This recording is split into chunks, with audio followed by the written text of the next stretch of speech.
morning. My name is Samantha. My name is Addison. My name is Audrey. And my name is Brooke. And our research was centered on how the Taliban's current ideologies are hindering the development in Afghanistan, as reflected in the country's culture, economy, environment, and STEM advancements. From such research, we arrived at our solution of imposing non-governmental aid in Afghanistan. To understand the extent of this issue, it's important to recognize the historical context, that is, the Taliban's previous ruling of Afghanistan. As the timeline above shows, in 1996, the Taliban, an Islamic extremist group, acquired authority over Afghanistan until the United States intervened in 2001. In August of 2021, the Taliban seized most of this country following the United States military exit that month. As you can see from the graph above, Afghanistan's HDI index, or Human Development Index, was severely low during the Taliban's previous regime. But upon U.S. intervention in 2001, Afghanistan was able to improve their HDI score by staggering numbers. Although it has been only roughly a year since this traumatic affair, the catastrophic effects can already be observed in, for example, society. More specifically, girls and women alike are facing challenges in both education and employment due to the Taliban's strict social code of Sharia law, that is, the Taliban's interpretation of the Quran, the Islamic holy book. As the infographics from the United Nations above display, girls make up the majority percent of children out of school, as indicated in that yellow. Gender segregation, a current tradition imposed by the Taliban in Afghani universities and schools, has been a key factor in these numbers. Subsequently, this and the possibility of being forced into marriage to provide money for their families has posed mental health concerns, as reported by the BBC. From a scientific standpoint, during the Taliban's first regime, they placed a greater educational focus on religion and theology than on sciences.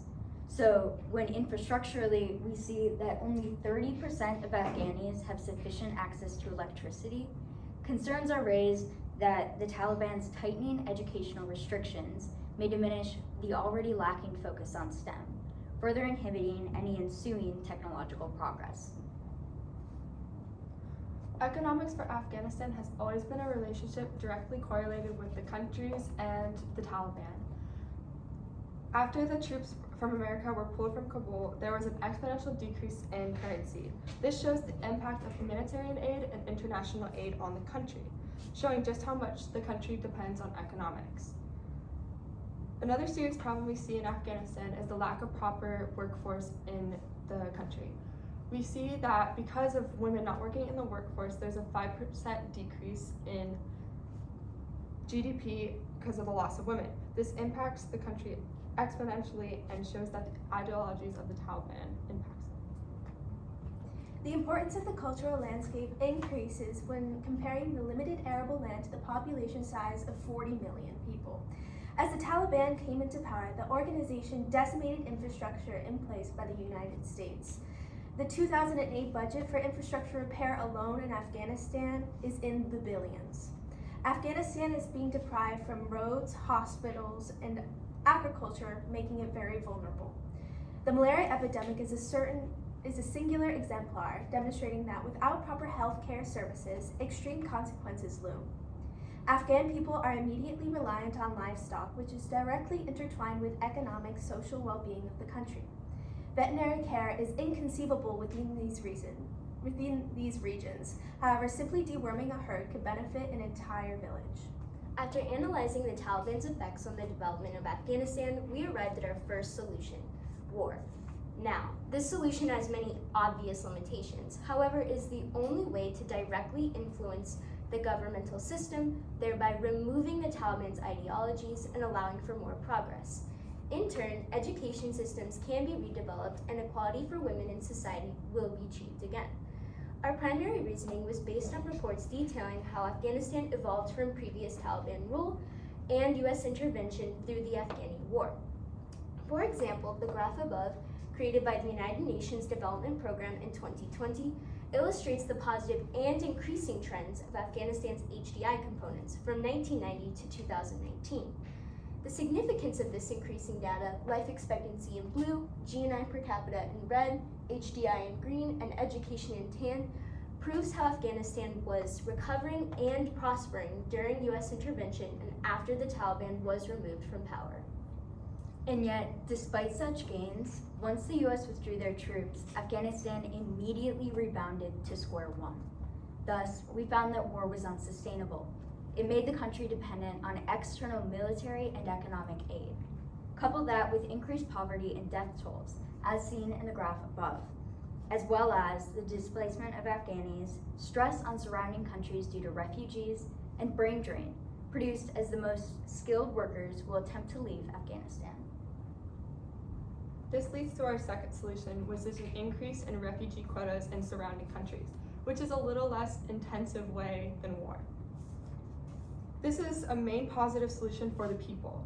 It shows people the importance of refugee quotas in countries because it gives people a chance to get away from the oppressive Taliban rule.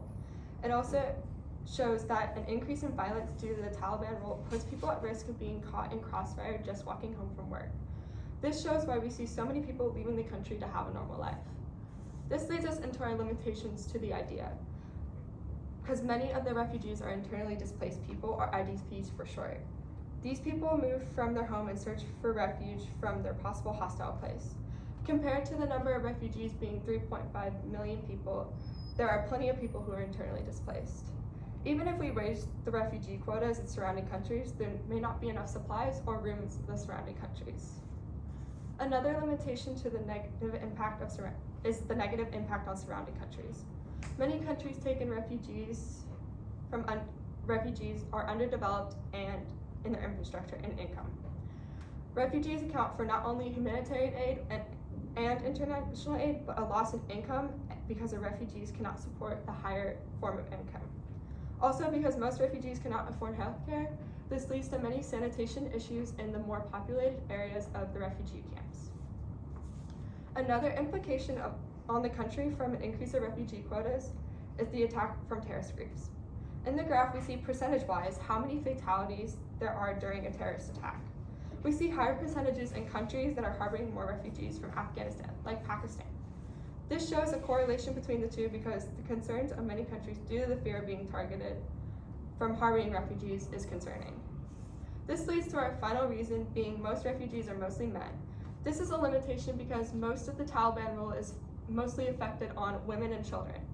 This shows because the restrictive laws on women are really concerning, and it shows why that even though there's a lack of development and humanitarian efforts, we see why human rights are lacking.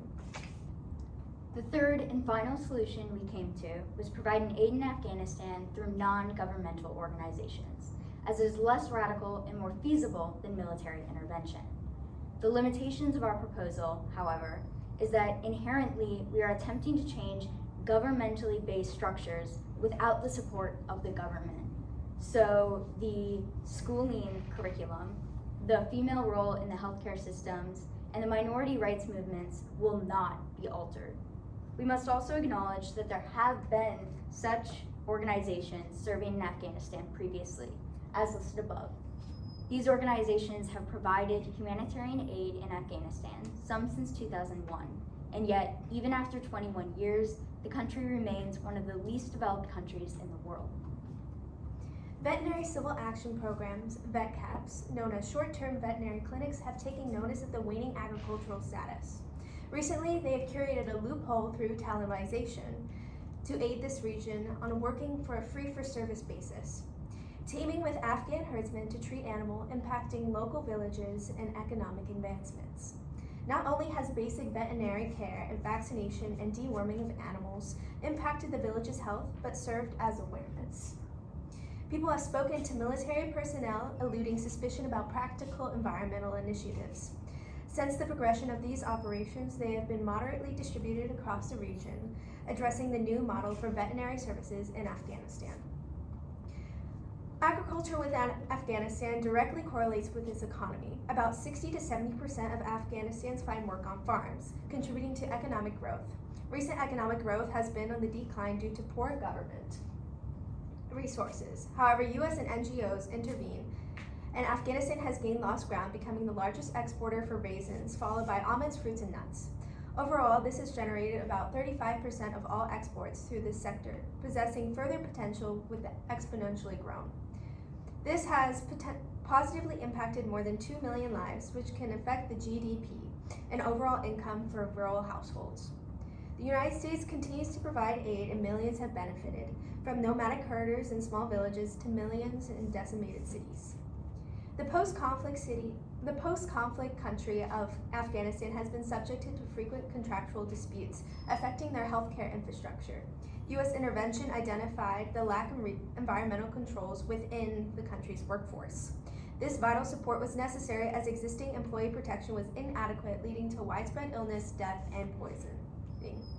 Within the country, employees working in the regions face deadly hazards due to the numerous landmines. Though preventative measures have been attempted to declare areas clear of mines, they are rarely completely safe. In most cases, landmines slowly surface over time, raising the risk of UXOs. UXOs are small clusters of small bombs that may cause personal injury or transportation effects. On account of these threats, the United States is able to supply safety or personal injury recovery equipment. It is indisputable that the traditions and the ideologies implemented under the Taliban have negatively impacted the country's development. This circumstance is unique in the sense that the world has seen what occurred last time. Unlike other instances of theocratic governance, we have a direct precedent, one with the same leaders in the same location governing the same people. The Taliban has returned, but the world must mitigate its impacts from a different angle. Warfare was ineffective, so we propose global intervention through non-governmental humanitarian aid. And more importantly, we propose action. Action for the Afghani women, action for the Afghani workers, and action for the Afghani children. Alrighty, way to go, team. Alright, so for the world defense, each one of you are going to get a question. Answer to the best of your ability. So I'm going to start with you, Samantha.